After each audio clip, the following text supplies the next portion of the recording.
काऊन का झाला म्हणे एवढी शांत काऊन आहेस? का रे वेद्या, ते म्हणले नाही का डायमंड पाठ करायचे होते नाही का, मेमरी एनहान्समेंटचे नाही का रे? तर मग का प्रॉब्लेम आहे त्याच्यामध्ये?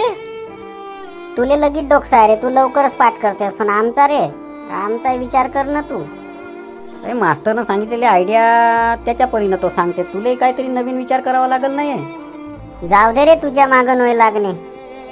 अशीच म्हणते शे.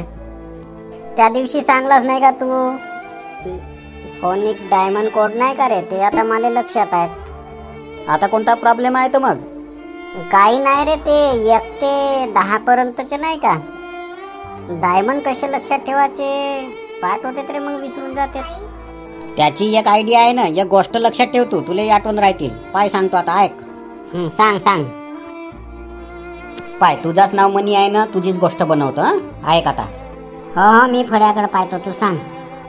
एकदा मनी एका सोड्याच्या बाटलमध्ये सोना टाकून सुमो गाडीवर सारी घेवाले सेलमध्ये गेली. हो रे, याच्यात तर 1 ते 5 पर्यंत पूर्ण डायमंड आले. आता समोर पाय. तवर एक बोवा, त्याला इंग्लिशमध्ये नाही काय सेज म्हणतात, व सकू एका सोप्यावर बसून साप हा नाही का टोस्ट खाताना दोघंही बघत होते. हो रे, एकूण हे 10 डायमंड, जे 1 ते 10 पर्यंतचे, सोपी गोष्ट आहे रे, तू बहुत हुशार आहेस रे.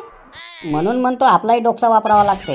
एक तर त्यानं सांगलेली गोष्ट पाठ कर, नाही तर मग तू आपला बनव. आपल्या भाषेत नाही काय माझ्यासारखा मी बनवतो, मी दम नाही खात. पुढचे शिकवतो रे, तू शिकवलास तर लवकरच समजते.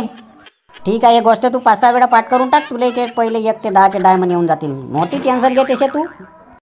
तुझ्यासारखे करते सारखे भेटत नाही का ना रे, म्हणून टेन्शन येते.